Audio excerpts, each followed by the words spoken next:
আমাদের যে দুইজন ছাত্র উপদেষ্টা আছে তাদের পিএসদের যে দুর্নীতির যে কথা উঠেছিল এবং এই তদন্তের মাধ্যমে তাদেরকে বহিষ্কার করা হয়েছে, কিন্তু তাদেরকে বহিষ্কার করার পরে অন্তর্বর্তীকালীন সরকার কি ব্যবস্থা নিয়েছে সেটা বাংলাদেশের ছাত্র জনতা জানতে চায়। এখনো তারা কোন রকম কোনো পদক্ষেপ নেয়নি।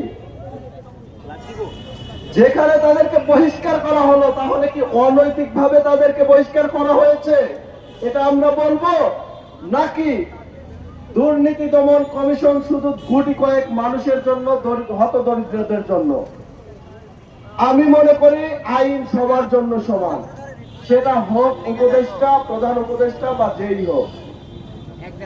কি আর বলবো, আমাদের প্রধান উপদেষ্টা, আমরা শুনেছি ওনার নাকি গ্রামীণ ব্যাংকের 600 কোটি টাকার ঋণ মওকুফ করে দেওয়া হয়েছে।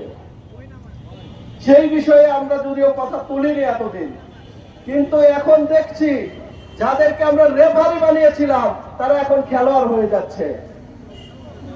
নিরপেক্ষ লোক হিসাবে আমরা ছাত্র উপদেষ্টাদের সেখানে বসিয়েছিলাম আমরা, কিন্তু পদত্যাগ করছে নিজেদের স্বার্থের কারণে। এটা কি হয়? আপনারা বলেন, যাদেরকে আমরা বসালাম বাংলাদেশের মানুষের কাজ করার জন্য, আমাদের অনুমতি ছাড়া তারা কেন পদত্যাগ করলো? তারা এখন নির্বাচন করবে মানে আপনি ক্ষমতায় থেকে নিজের ফিল্ড গুছিয়ে নিজেদের মতো একটা নির্বাচন করবেন, মানে যেখানে জিততে পারবেন সেইখানে আপনারা, বা যেখানে আপনি নির্বাচন করবেন সেখানে ব্যাপক পরিমাণ বাজেট দিয়ে আপনি নিজেদেরকে মানে জয়ী করবেন। এটা আসলে মানুষের সাথে এবং জুলাই বিপ্লবের সাথে প্রতারণা। এবং আমি বলতে চাই, নাহিদ ইসলাম পদত্যাগ করেছে অনেক দিন আগে।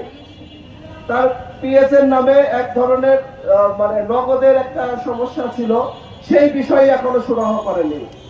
আসিফ মাহমুদের পিএস মোয়াজ্জেম হোসেনের নামে যে দুর্নীতির অভিযোগ ছিল, সেই অভিযোগের ব্যাপারে এখনো খোলাসা করা হয়নি। আপনি যখন পদত্যাগ করেছেন, পদত্যাগ করার আগে অবশ্যই আপনাকে এই সব অভিযোগে সাংবাদিক সম্মেলন করে বা যে কোনো ভাবে এইসব অভিযোগের বিষয়ে কিছু বলা উচিত ছিল। আপনি কিচ্ছু বলেননি। মানে আপনি ক্ষমতা পেয়েছেন, নিজের মতো ভোগ বিলাস করেছেন, এখন এটা শেষ হয়ে গেছে, এখন নতুন ক্ষমতার জন্য আপনি ঘুরছেন। এটা তো হতে পারে না। রেফারি বানালাম, আপনি খেলোয়াড় কেন হতে যাচ্ছেন? আপনি রেফারি হিসাবেই থাকেন। মানে আমি চাইলেই একজন রেফারিকে আমার মাঠে নামিয়ে দিচ্ছি, এটা আসলে কোনোভাবেই বাংলাদেশে যায় না। অবশ্যই বাংলাদেশের নির্বাচন কমিশন এবং বাংলাদেশের অন্তর্বর্তীকালীন সরকারের এই বিষয়ে কর্ণপাত করা উচিত যে তারা কেন নির্বাচন করবে, তারা কি নির্বাচন করার কোনো যোগ্যতা আছে কিনা।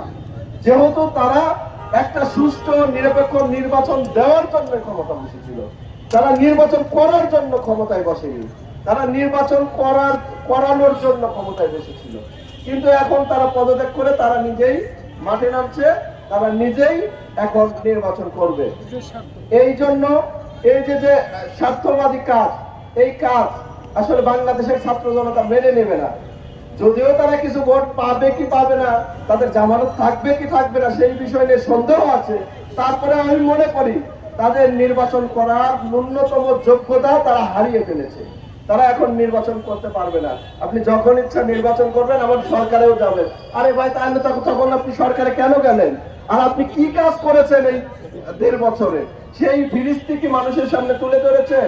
আপনার কাজের ফিরিস্তি না তুলে ধরে আপনি নির্বাচনের জন্য কেন যাচ্ছেন?